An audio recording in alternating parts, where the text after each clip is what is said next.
Well, hi, everybody. Hey, Hello. how are you guys doing tonight, or today, or this afternoon, or morning, wherever you are in the world? Mhm. Doing good. That's awesome. Perfect. Okay. Well, we'll go ahead and get started. All right. So here's the thing. Many of you people have asked about Nicolas Acuna, and I'm very excited to introduce him to you. Now, here's the thing that I want to do first. So in the chat, I want to know, okay, type a 1 if you don't know anything about WOW. Uh-oh, we need to do the mute thing for now. Later. You need to unmute yourself, Rose, though. There you go. You're right. You're right. Okay. All right, you guys. Here's the thing. I want to start off with this and then I'll do introductions. First thing, how many of you guys have never heard of WOWLife anything and you've never heard Nicolas speak? Type a 1 in the chat. If you're a WOWer and you haven't heard Nicolas speak, type a 2. And if you're a WOWer and you have heard Nicolas speak, or heard some of his content, I want you to type a 3. Got it? 1 is, I don't know what wow anything is, and I don't know who Nicolas is. Number 2, yeah, I'm a wower, but I've never heard Nicolas speak. And number 3 is, I'm a wower and I have heard him speak. So type that in the chat for me. All right, you guys? Okay, so while you're doing that, welcome everybody. We so appreciate you guys hopping onto this 3-part series. I think that this is going to be amazing because those of you guys that have heard Nicolas speak, I mean, if you went to Financial Flow, there was just a little bit that Nicolas was on the panel at Financial Flow, which we'll talk about Financial Flow here in just a little bit as well. But you probably heard a little bit of Nicolas speak when he was on the panel. Well, that wasn't enough. Would you guys agree? Yes. Yeah, I know. Because I've heard from many of you guys saying, hey, wait a minute.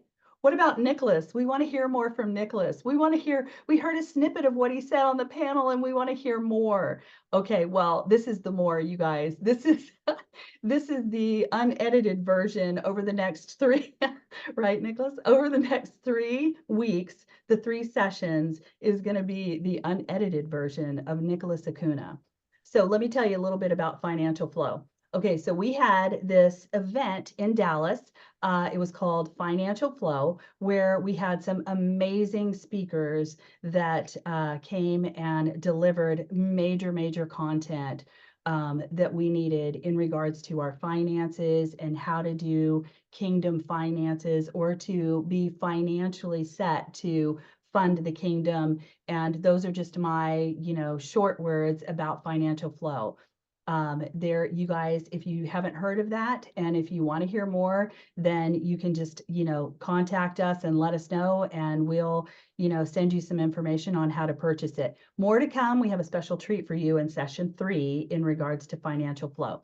Okay, so there's my pitch out of the way. Now, what I also want to ask you guys is, and I'm going to introduce Nicolas here in just a minute, but what I want to ask you guys is, I want to ask you a question that I want you to journal. Okay, because you're going to use this over the next 3 sessions. Okay, so my question is, why?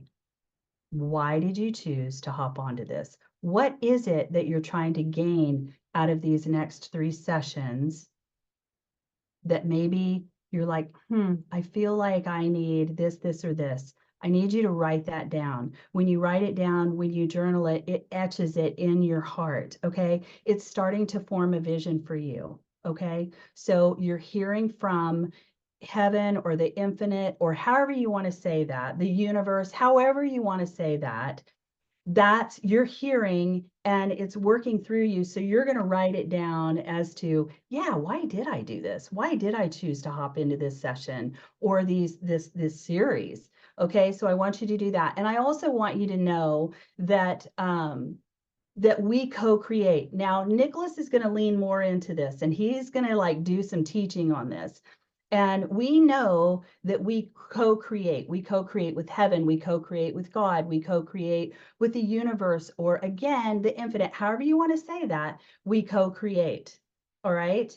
So we can do that one of two ways. Well, actually, we probably do it both ways. You can intentionally create, like you're going to write your vision down, you're going to make it plain, you're going to, you're going to go after it. So you're going to intentionally create, or you're going to create from your old mindset. So I bet that there's going to be some shifts in your mindset that are going to help you move into the new, and we're going to create from a new place, you guys. I guarantee you by session 3, we're going to be creating from a new place. So anyway, all right, so that's my thing. Get your journals out, you guys, and start making a note of your vision. Start writing your vision down and making it plain. What is it that you want to gain out of this? What is it that you want to co-create out of this? And, and it could come from a longing or a discomfort or a discontent, those sorts of things. They're not bad. They're not bad. They're helping you move, because what was working for you before is no longer working, and now it's uncomfortable. So guess what? I believe that God is bringing you this series, and you're hopping on this series to move into the new. So Nicolas Acuna is a bright, shiny star in my world. That's when I hear the name Nicolas Acuna, I always think of this bright, shiny star. Now, I know he looks 25, but he comes with, and he's not, and he comes with many years of experience. Nicolas is a serial entrepreneur, and he'll share more with you guys about that as well. He's also a WOWLife coach in, this movement. And then also he has a website that you guys can go and look up, and it's called Mystical Futurism, Futurist, right? Mystical Futurist. Okay, awesome. So you guys will want to look up Nicolas and lean more into what he has. And so with that being said, as you lean more into Nicolas and what he's saying, and you honor what he says by journaling some things down or asking questions or just really engaging in this, you will be able to feel the energy come, and you will be able to have an extra amount of energy that you'll be able to work with that Nicolas has. So Nicolas, thank you. Thank you for all that you've done for the community, all that you're doing for the kingdom. And I would love to talk about some of those things that you do for the kingdom. So please share your ideas, because I know that out of your ideas flow rivers of living water, and other people will get ideas as well. So Nicolas, thank you. Thank you. And you know what? I just want to say thank you to your new beautiful bride, Darcy. Yes. So Nicolas, so those of you single women out there that are starting to look at Nicolas a certain way, he's already taken. I'm sorry.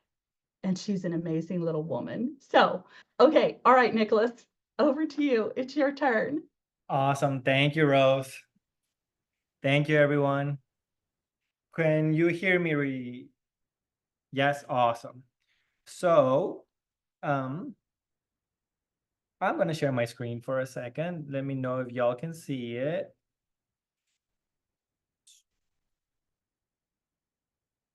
Yes, awesome. I'm going to go. Yes, yeah. Perfect. Let me go into presentation mode.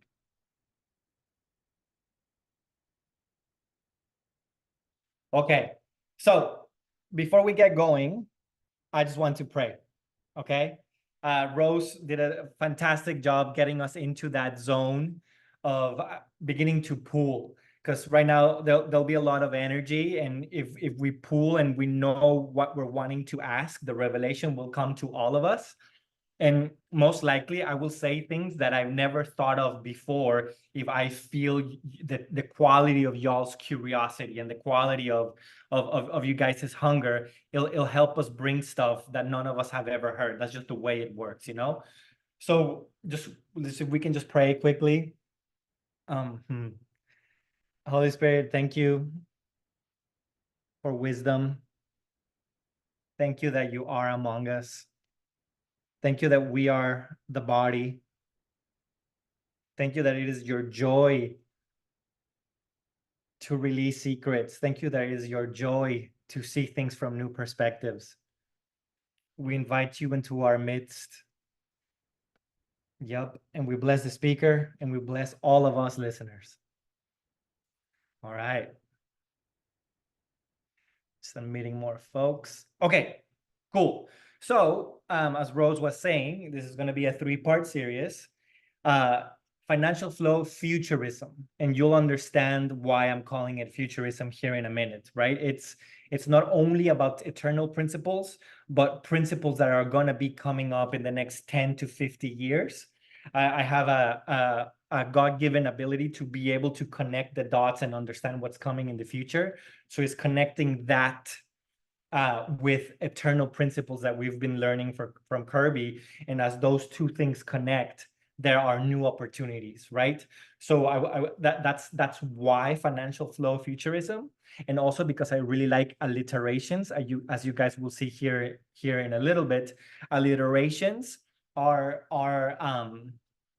a way of disseminating wisdom, very similar to a poem, or very similar to a parable, in which it's not linear thinking, but it's actually multilateral thinking, right? So I use alliterations a lot because they convey more than the words themselves.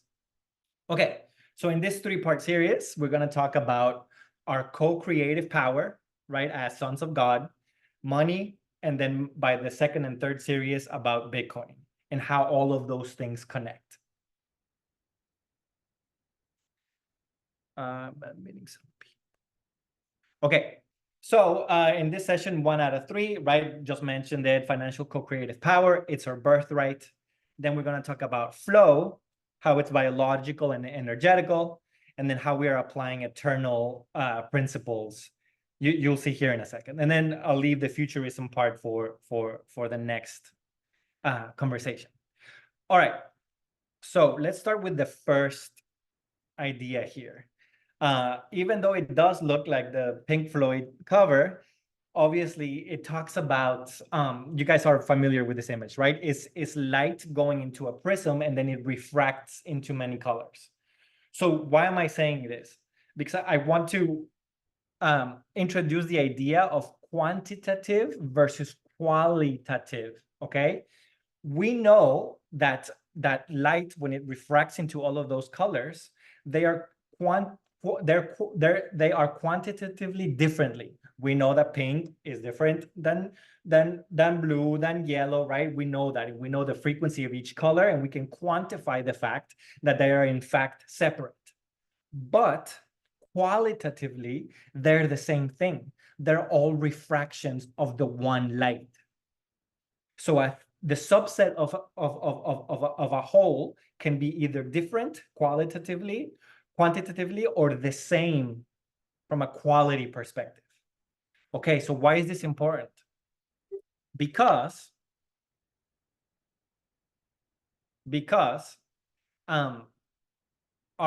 the co-creation power that we have as sons of God, that is a power that is eternal, that is a birthright by being a son of God, that power, when it refracts, is the same thing as health flow energy, as actual energy, as money.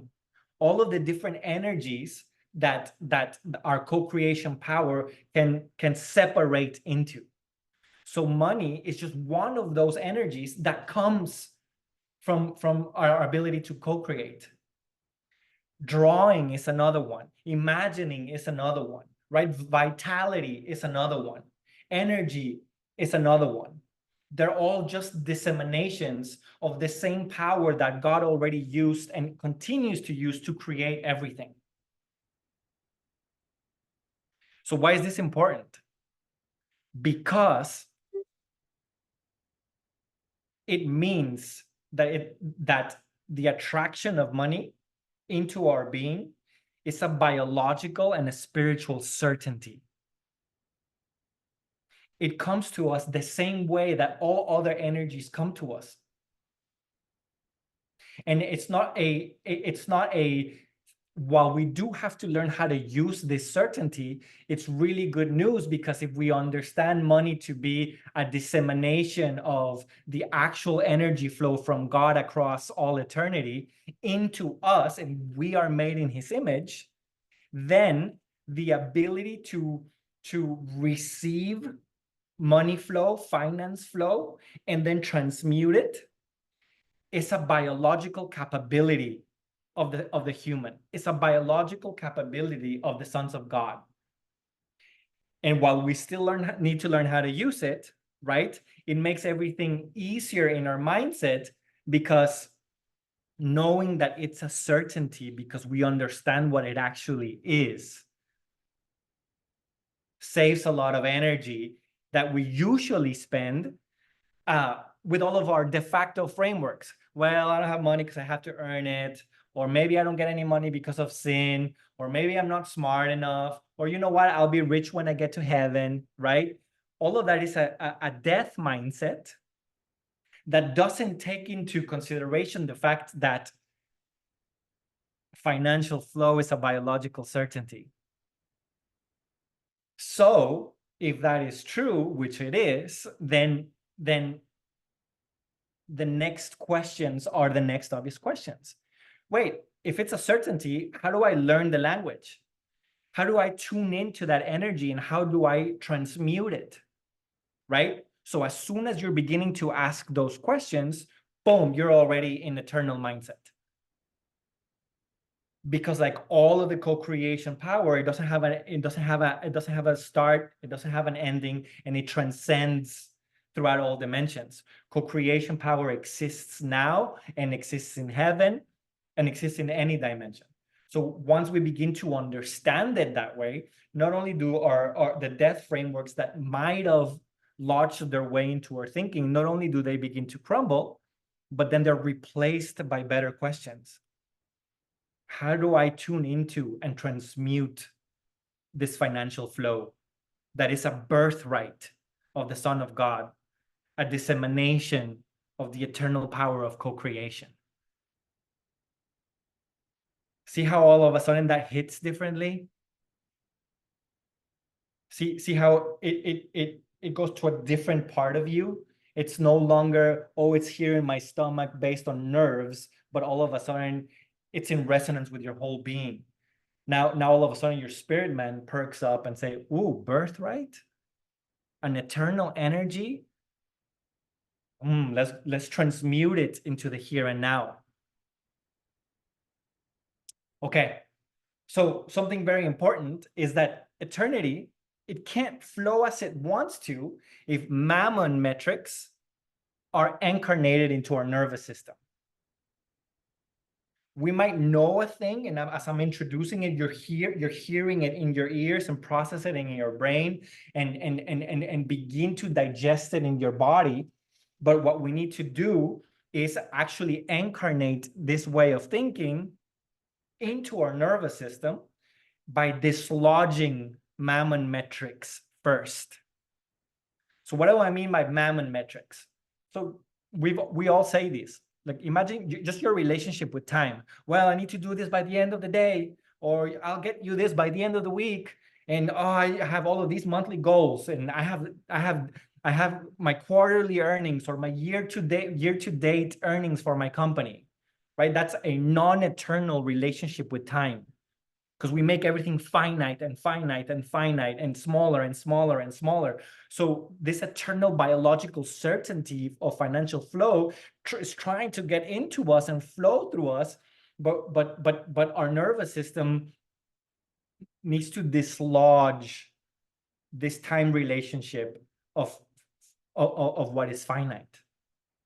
Another one is our mindset and our vocabulary, right? Oh, I have all of these deadlines. I'm behind. I'm so behind. I need to catch up, right? There's nothing wrong with saying any of this, but it's just examples on how right now our subconscious, because that's how we choose words, is still in mammon metrics, and therefore there's an impedance to this eternal financial flow. Not that it's impossible, it's just it's not flowing as easy as it can, right? Because we still have we still see the world through existing systems that do not take eternity into consideration, rather finality and death. And I don't mean it in a dramatic fashion, right? Just the opposite of eternity, with finality. So, okay, so how do I dislodge, right, this incarnated mammon metrics from my perspective? Okay, let's talk about some eternal metrics. And I have way more in eternal metrics for some other times that we chat, right? But right now I'm just going to talk about the ones that relate to finances. And I know that some of you guys have already heard me talk through this one. So just a little patience. And also if you hear it again, right, how it feels when you hear it again will tell you whether or not it's beginning to incarnate. Okay, so prosperity is ordered abundance. In an eternal system, there's everything. There is abundance. But as here at WOW, as we always learn, there needs to be an order into our dissemination of what comes from the up to the down. So prosperity is ordered abundance. Posterity is the timeline in which that prosperity is disseminated. And all prosperities and posterities come from providence, which is an eternal emanating facet of God. God is always providence, and everything comes from providence.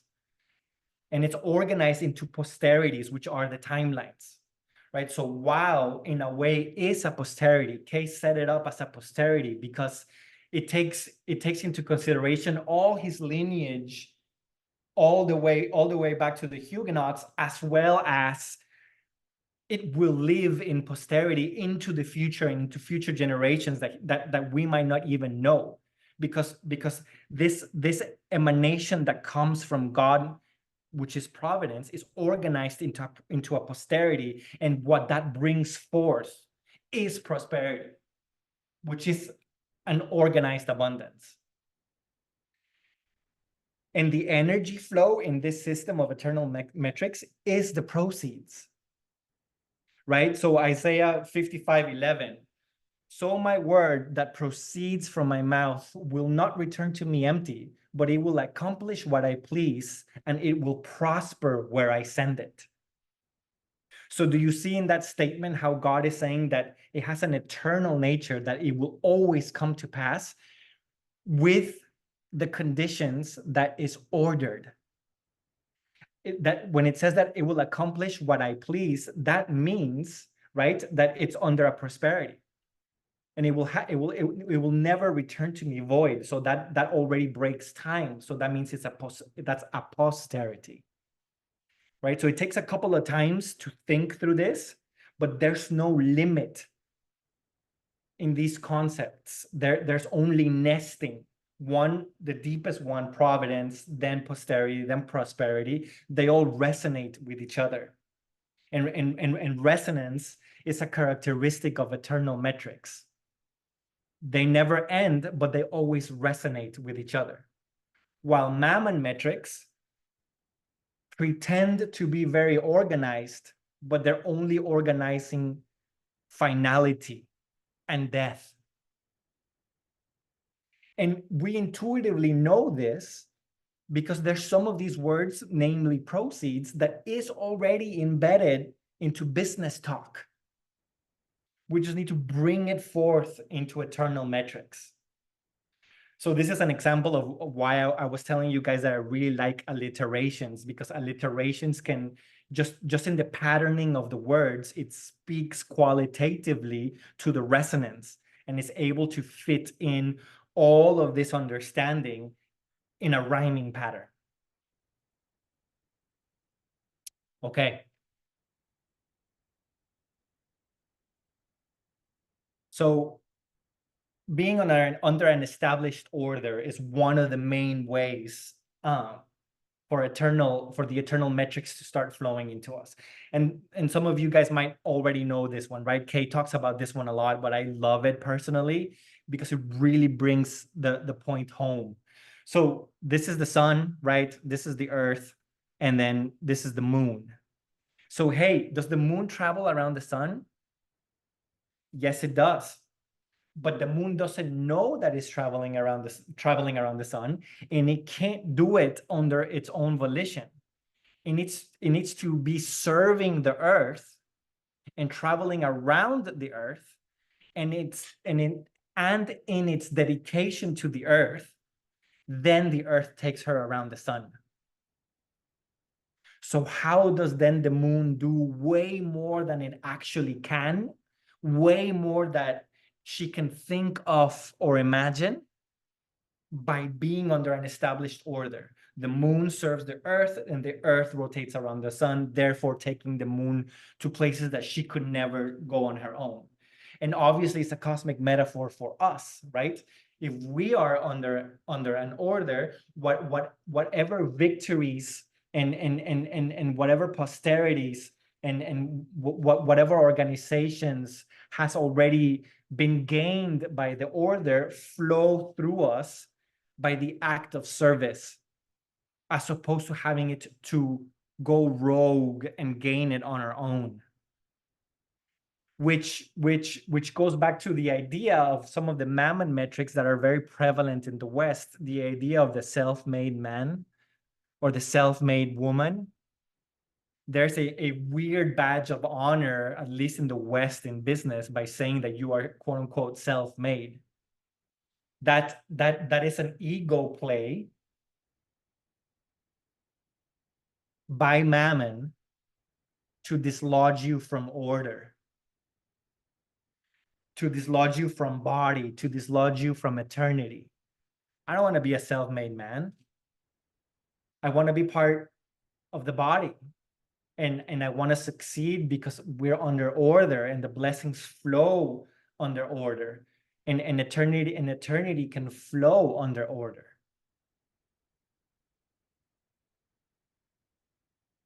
Okay. So this is the concept of time preference, and this one's going to be important. We're going to keep talking about it in the next couple of sessions, right? But there's this concept in finance that's called time preference. If you have high time preference, it means that everything's immediate. But if you have a low time preference, it means that stuff can take time, right?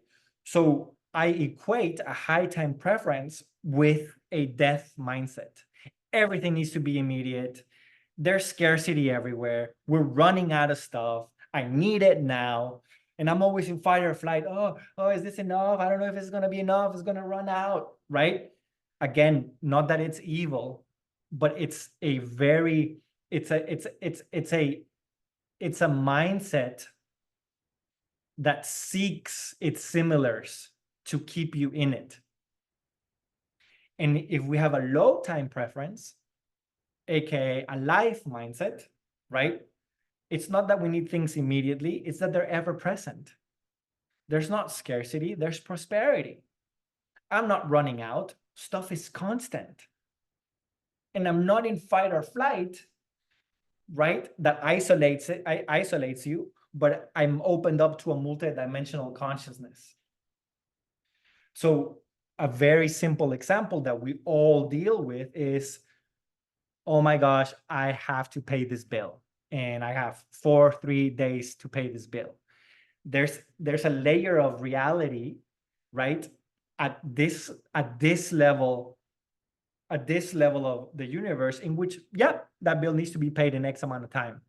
But what we're talking about is, with what mindset are you going to approach that solvable issue? Am I going to flood my being with a sense of scarcity? Am I going to flood my being with a sense of immediacy and running out, and therefore reinforcing Mammon metrics? Or even though I still have to deal with it, am I then going to say, you know what? No, I am part of an order. The co-creation power that is financial flow flows through me as a birthright, and everything is solvable. And this particular issue doesn't define my world into this moment, rather than it's a subset of my whole consciousness.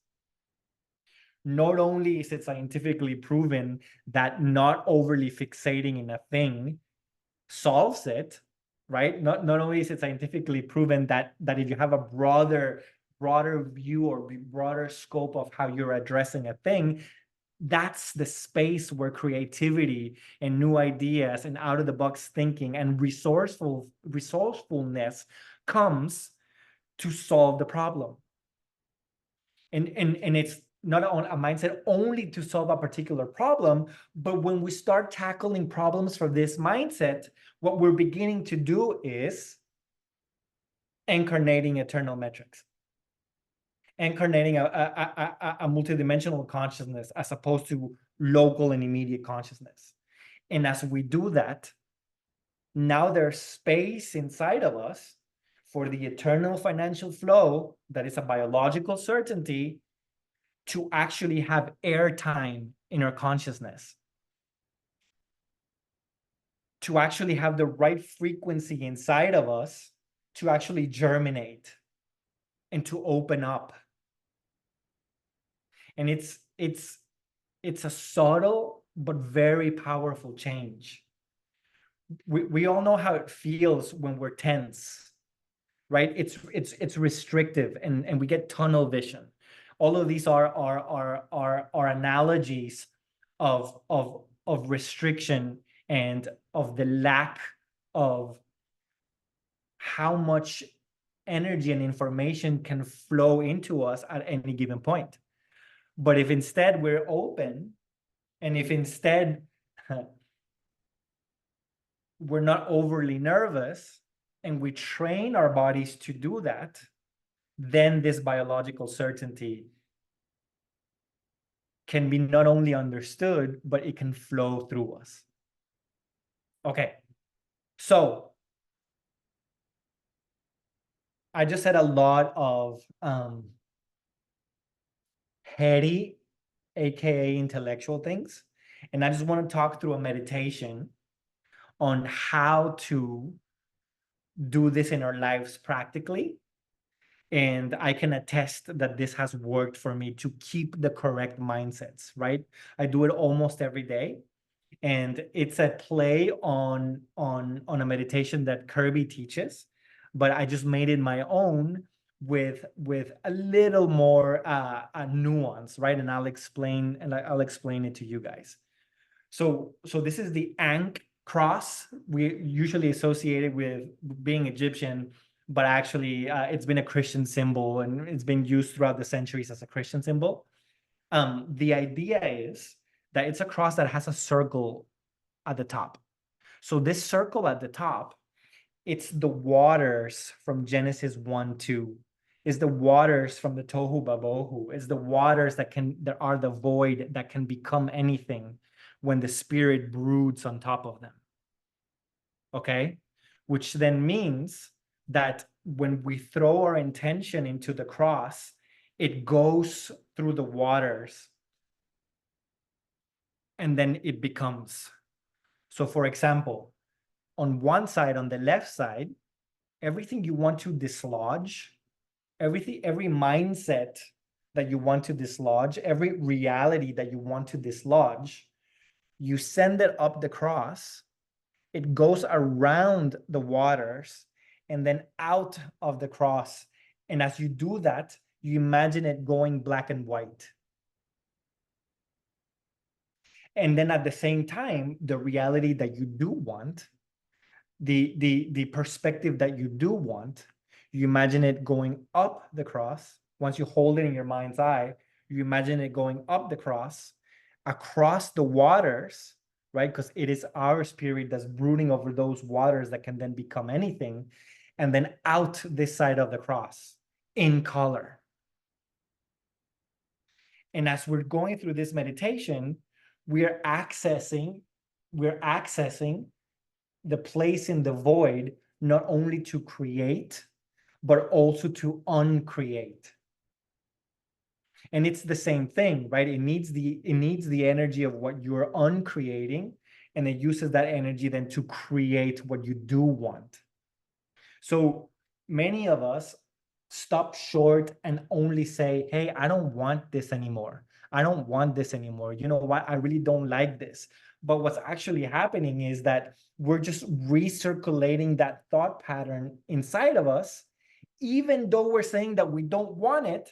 What's actually happening is that we're giving it more airtime, and it's actually lodging itself in further and further, because our subconscious can't take that extra step of actually understanding the nuance that the thing that you are playing with or giving your attention to, that you want to dislodge it, unless you actually dislodge it, right?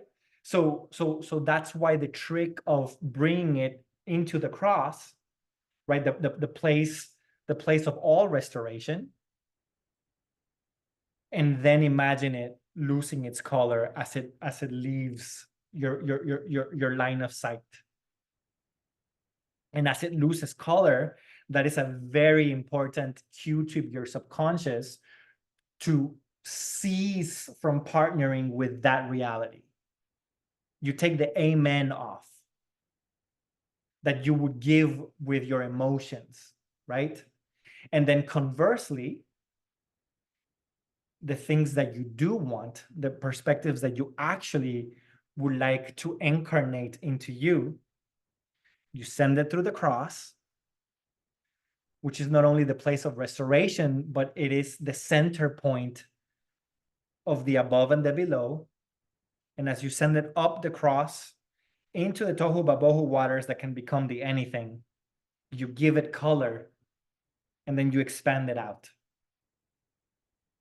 And as you do that, your nervous system gets very clear instructions and very clear co-creation, because we're going to the waters of what's actually now coming down into you and what isn't. So I know this is a big one, right? But it's a practicality on how to dislodge the sense of finality of the Mammon metrics. So actually eternity can flow into you, and co-creation power can flow into you. And the ability for our biology to actually receive co-creation power in the form of an energy that turns itself into money, then our nervous system begins to say, oh yeah, we do speak that language. Ooh, I do speak eternity language. Because true money, the actual value that is flowing, is eternal. In this way, with this and obviously many other meditations, right? This is not the only one.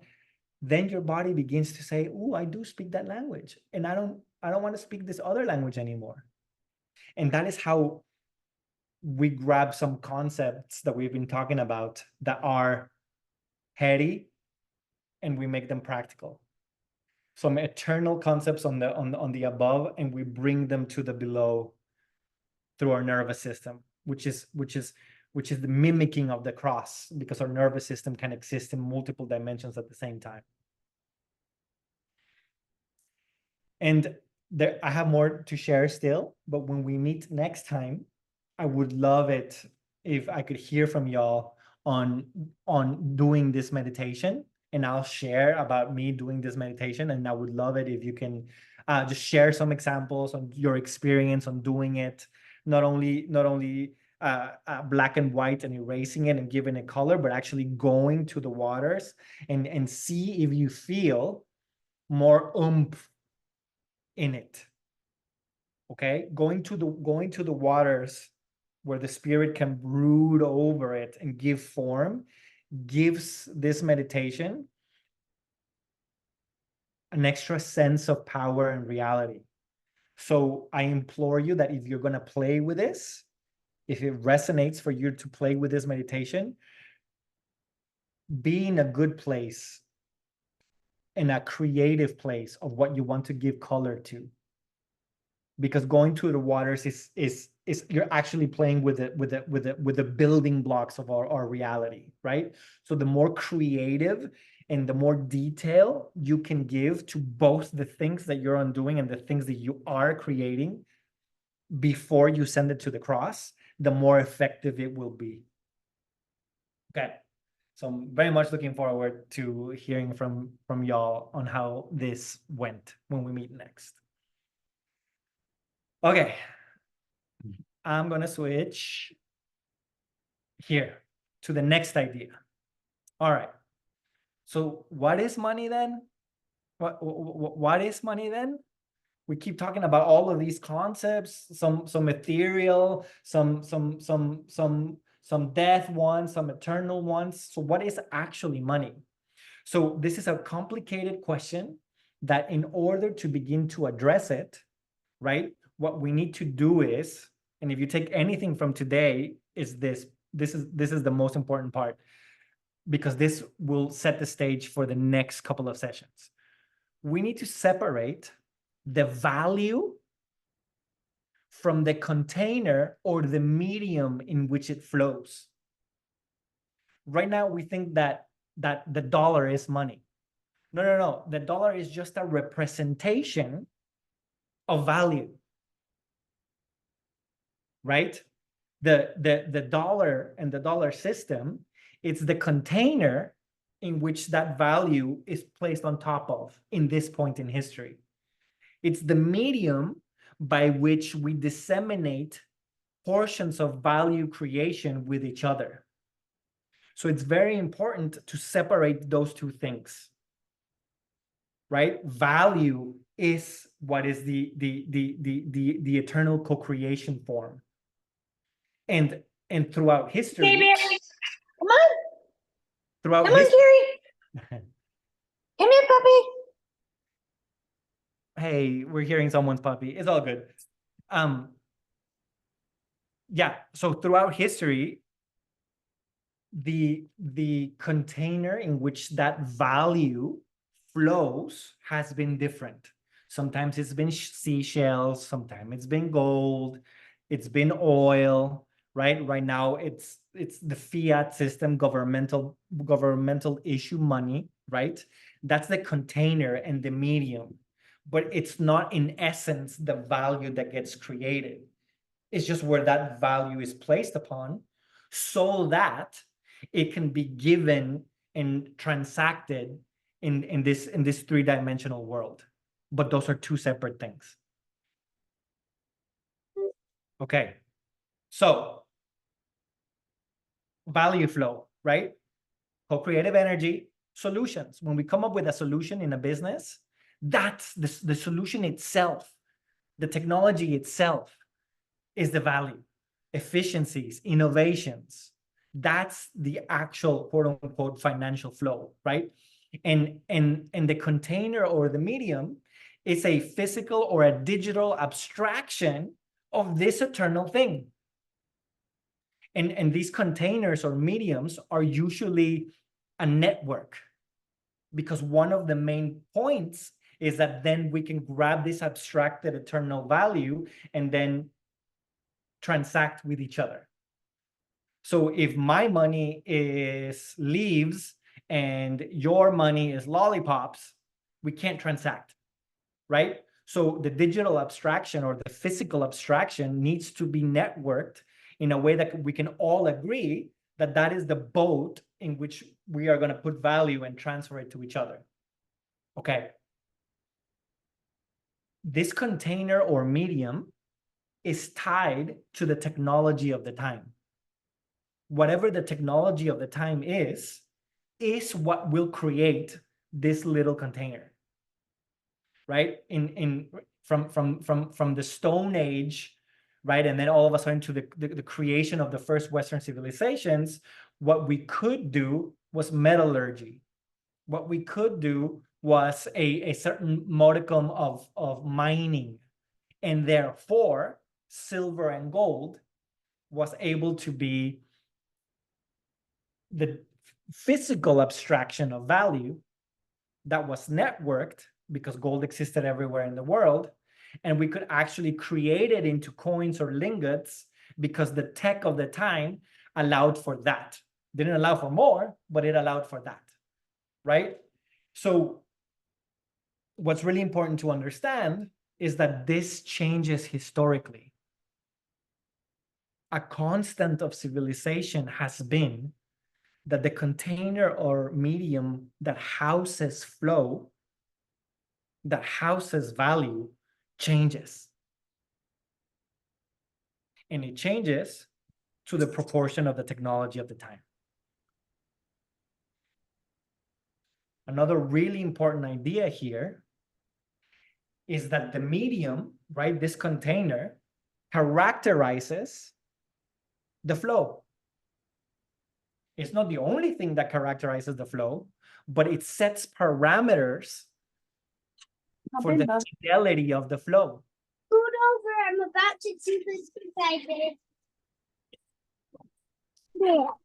Is it? I got it. Okay. Right. So when money was seashells, right, and you broke your seashell, you lost your money, even though you created the solution, and even though the efficiency was still there, your physical abstraction broke, and therefore you couldn't transact with it. So shells as a form of money, it was a network, right? It was a physical abstraction, and it was tied to the technology of the time, but it puts parameters on the actual flow, because if you broke your shell, you lost your money. So that's a very crude example on how whatever the container happens to be, it has very intense and often undesigned consequences on the actual value flow. Imagine if shells is your money and your shell broke and you want to exchange it for some food and you can't, even though you could actually point towards the fruit of your labor, but your actual physical abstraction broke because it has within it the medium, the characteristics of the medium within it have a fragility, and the fragility of the medium acts on the actual value flow. And now my value flow dissipated simply because of the fragility of the chosen medium, of a characteristic of the chosen medium affects the fidelity in which the flow can move.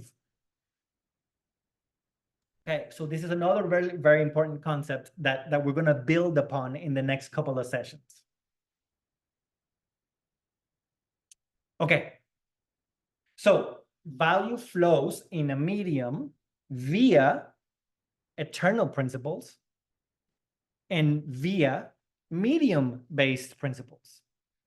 In other words, everything that we're learning at WOW, being under an order, right? Finances flowing towards righteousness, being under a super erogated system, our consciousness being clear, operating under our calling, all the stuff that Kay talks about, that Manju talks about, that Philip talks about, those eternal principles, value, this co-creative value of finance flows under these eternal principles independently of what the medium is.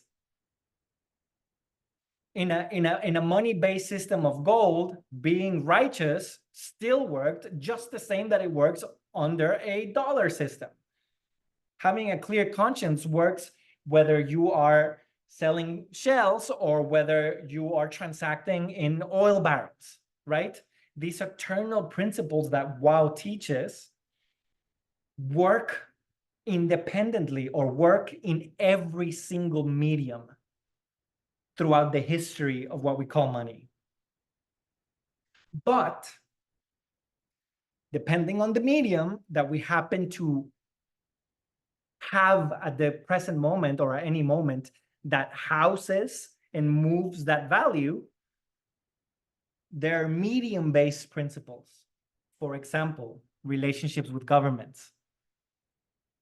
Right? We all know the example of gold. The US dollar was backed by gold until 1971, right? Meaning that there were only X amount of dollars as there was gold. And at 1971, we broke that parity. So now the Federal Reserve has the ability to create more dollars that are not necessarily tied to however much gold we have, right? I'm not going to get into it now, but that's a consequence of the medium that we have, right? The underlying math of it. Well, there's only so many shells, so what do we do, right? Well, I can't dig out more gold, so what do we do? The portability of the medium. Gold is really good money, but what are you going to do? You're going to grab your gold and you're going to go to Starbucks and you're going to file off $3 worth? It's not portable. Shells are not durable. Gold is not easily divisible. A barrel of oil is not easily divisible, right? So whatever the medium happens to be, there are characteristics of what that medium can be that even though we still have the eternal principles that can override it, it's very important to understand that the value flows through these two principles, okay? So as we go into the next session, I'm going to talk about this new emerging medium that is Bitcoin.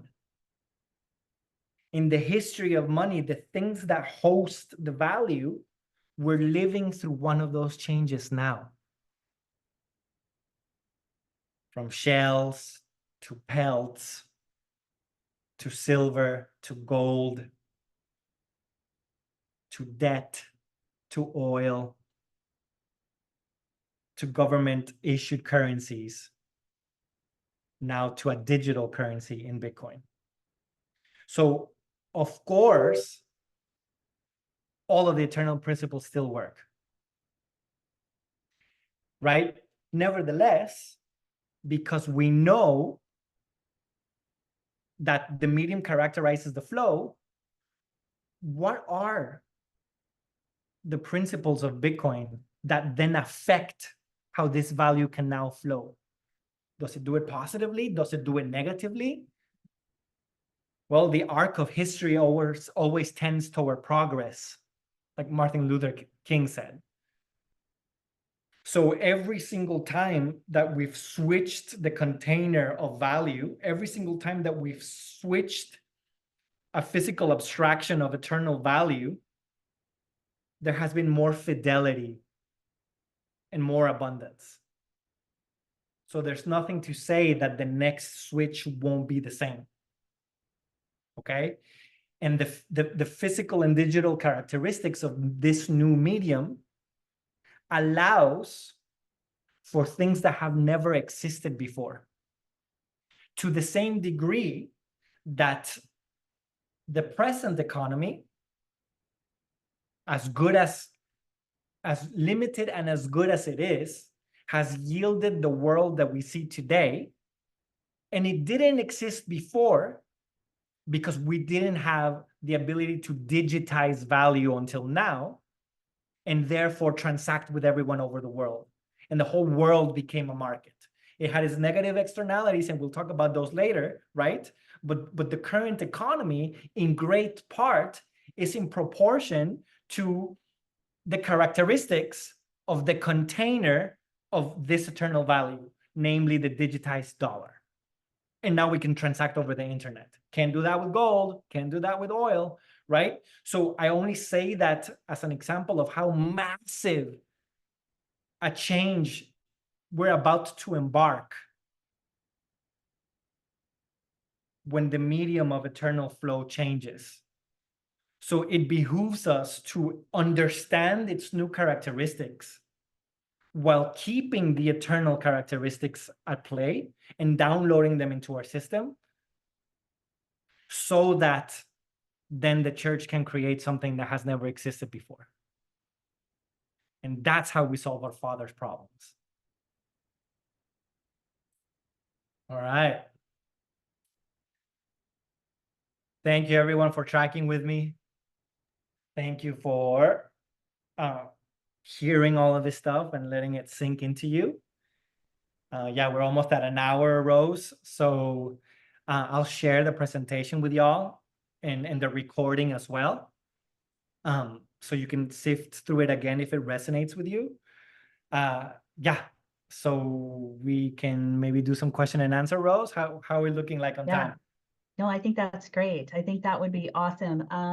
We had talked about doing an hour and 15 minutes. So I think that we've got a few minutes for, some question and answers. One of the things too that I want to point out, Nicolas, is that as I've spent time talking to people just about different things, one of the things that people will have a tendency to, say is, yeah, they just look to the medium of like here in the States, they just look to the medium of the dollar or the green piece of paper. And it's like, no, you've got to look beyond that. You've got to look for the different mediums, if you will. I mean, it can come in other ways, in other opportunities, or in the form of an opportunity. And because that's a currency in and of itself. And so sometimes I think that people can get a little bit closed-minded, or they will box things in and just look for that one medium.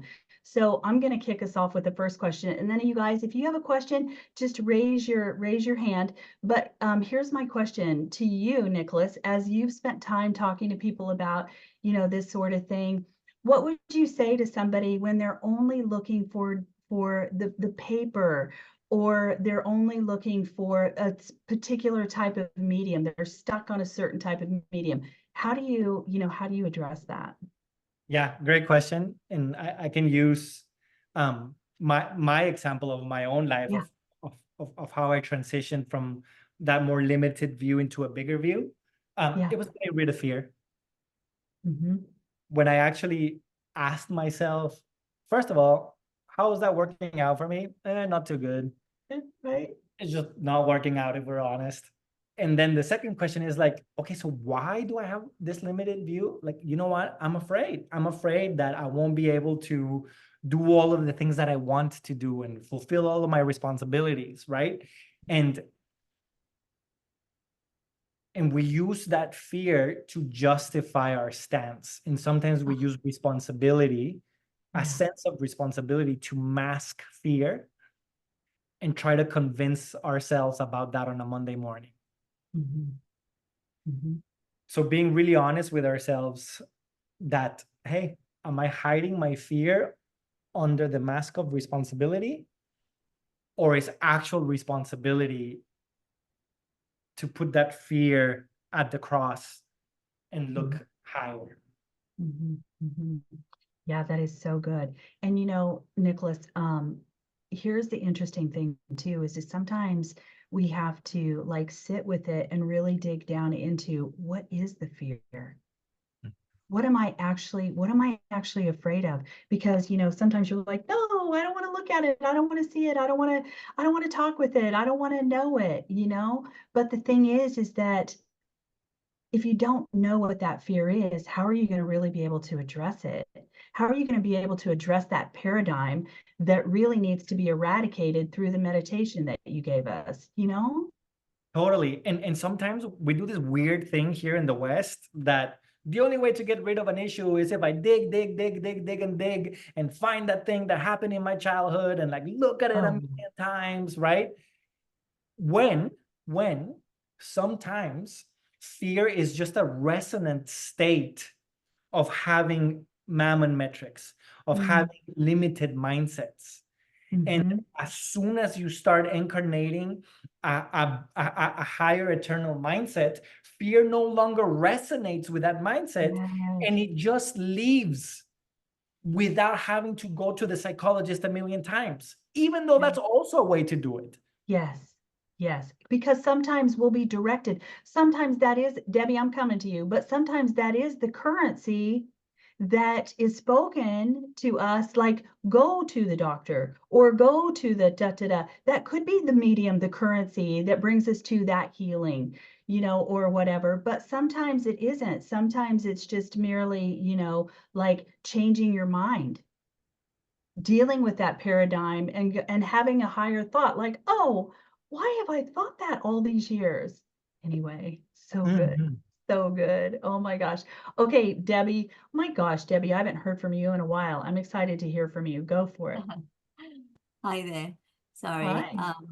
I just wanted, I mean, what you just said puts a layer on my question as well, because I see the process of what he discussed with the eternal principles, the supererogation and different things. But then that's versus all these modalities that we hear, from Mind Valley and Neville Goddard and all the different personal development gurus and progressive people, Joe Dispenza, that talks about, look, all it is like you said, we release this whole lack mindset, the scarcity, and we go, okay, I see, I acknowledge it, and then we release it, we let it go, and then we adopt another feeling which is substantiated now by what you're saying with the biology of understanding it's our birthright. I can see that as enhancing that attitude, the mindset. But what I'm saying is, besides the eternal principles, which tend to be like for viewers, some of my friends who are not from WOW or anything like that, who cannot identify with your list on the eternal principles, what would be your take on the manifestation gurus and what they say about in their language? It's not like there's no religious connotation. It's all very practical. You go into your meditation, you acknowledge it, you release it, and then you take on a different mindset, and then you teach the body to have a new mind. That means you start walking out in that mindset that you have the birthright, that you are able to, that you're not coming from that place of lack. I mean, you see my question? Yeah, that's a great question. I'm trying to reconcile the two things of what you said about the eternal principles and the modalities that are being taught. I hear you, Debbie. And listen, the question of how eternal principles are taught in the present and in the future, what culture teaches eternal principles and how do they play with our Christianity, is going to be one of the defining questions of the next era.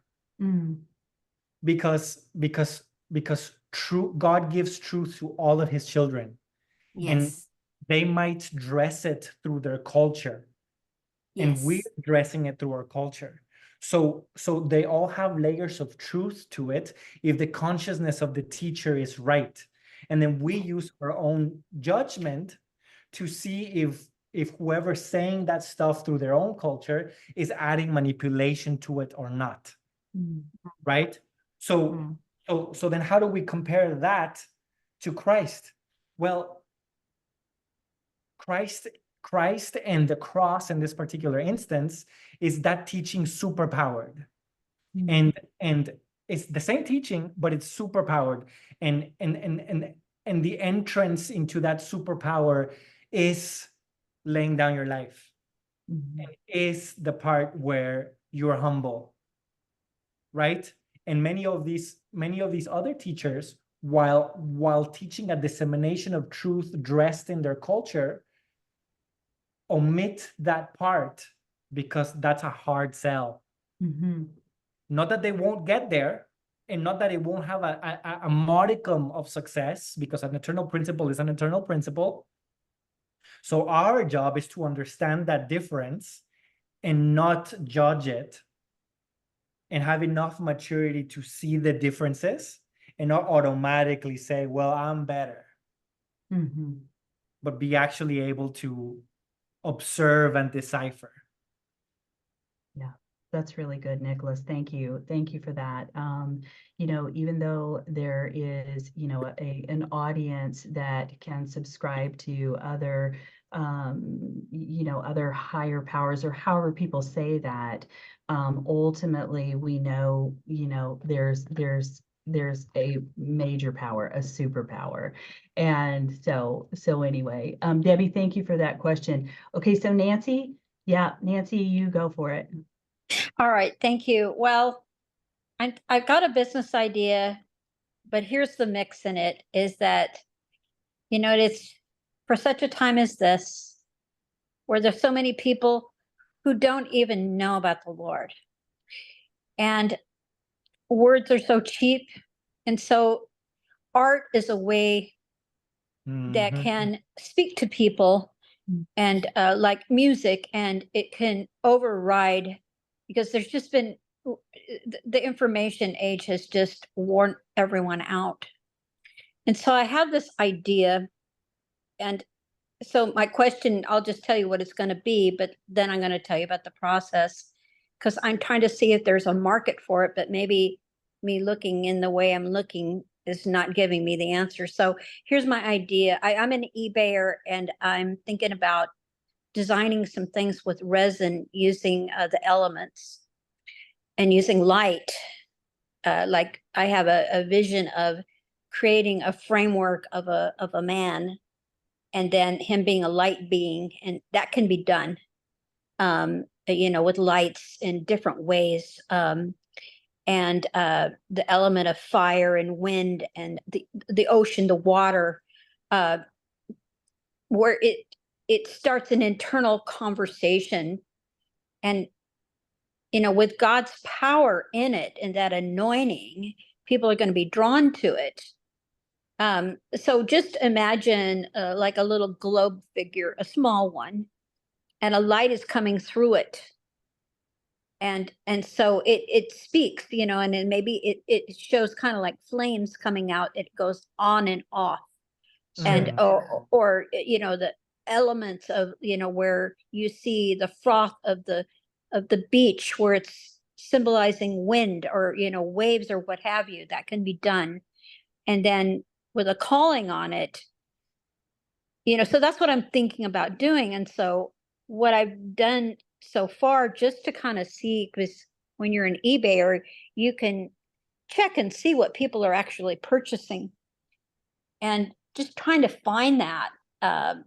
It's been really challenging for me, and I don't know if my idea is just something that I'm gravitating towards, or this is a call that is happening to people where they. So Nancy, sorry, I don't mean to interrupt, but what's your question? I think we get the idea. So what exactly is your question? So now my question is that how do I know if this is just something that's resonating with me to minister to me, or if there's a market for this? Yeah. And so that's, and whoever wants to chime in, but you know, so I just want to throw it out there. Absolutely. I think it's a great question. Nicholas, I'll have something to add if you don't. Yeah, you go right ahead. And then Yeah, I was just gonna say, Nancy, like that's a way bigger question on some like business practices that you can do to see if there's a market, right? So I don't think we have the time to get into it. But if you send me a message on my website, I'll gladly go into it more with you. There's just a lot to that question, and we just have a couple minutes left. But send me a message and I can help. yeah, that's awesome. And what I would say is, you know, depending on how much time, what the cost is, your time, your, you know, your energy, your money, and all of that, depending on what that is, you might just try an experiment, you know, and see, you know, how how you get feedback from what you do. If you're paying attention, you can get feedback on what you're doing, and you can tweak your product, your process, whatever, because you know the world is going to give you feedback. Now, it may not be feedback that you necessarily like, but if you Mhm. embrace the feedback, you'll learn, maybe I need to tweak this, or maybe this isn't the right thing. And it may not be that it's the wrong thing, it just may not be the right time. But Nicolas graciously has said, yeah, contact me and I'll help you with that. So Nicolas, you're awesome. Yeah, I'm open to Yeah. whatever. So I'm not Perfect. this is not my baby yet. Yeah, This is just an idea. sure. And so Awesome. yeah, okay. Do some more research on that. Like do some searches, do some research on it and see what's already out there. So Cindy, go for it. Okay, thank you. Thanks Yeah. so much, Nicholas. Yes, sir. Do you think, I just got this idea because of the volatility of the digital currency right now is like mind blowing. It's a bear and bull market weekly. But do you think that as we and others set our intentions to accept the new medium, that the volatility of digital currency is going to settle down, and as we transfer our fiat into crypto, that things will kind of settle down? Because I can see how somebody could fear that they're putting all their money in when it's up here and then they need the money, but it's down here now. So what are your thoughts on us as a spiritual body being able to calm the market a little bit? Yeah, great question. And I'll gladly talk more about it in the other sessions as well, but fantastic question. I'll say this, two things. So I specifically talk about Bitcoin as a new medium because its intrinsic properties lends itself to be the new medium more than other cryptocurrencies that are more of an investment to get more dollars, right? So that's one. Two, yeah, the volatility is directly related to the time scope in which you're judging the thing, right? Back to what I was talking about, a narrow mindset. Yeah, it's volatile day to day. Yeah, it's volatile week to week and month to month. But if you scope out, Bitcoin averages 140% return yearly for 15 years. And that's just a fact. Like, I don't get a commission. That's just a fact, right? So with what mindset and with what timeline are we going into an investment, right? In the previous, in Financial Flow, when we all met, 360 Trader, right? Dan, he's teaching us how to ride the volatility in short periods of time. And what I'm talking about is a fundamental change to the whole economy and the whole encapsulation of what value is that takes way longer time. And therefore, your investment needs to be entered in with the appropriate time horizon. And if it's in the appropriate time horizon, you're super happy. Yeah. Does that make sense? Yeah, that's really good. That's good, Nicholas. And another thing. Yeah, that's really good. Thank you. Yes, ma'am. Yeah, and another thing that Dan says is don't get caught up in the narrative that you hear. I mean, like, don't get emotional about this. Don't let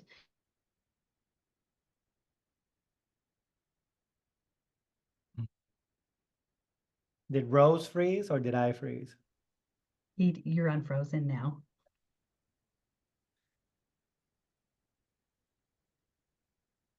Okay, all right. Are we good?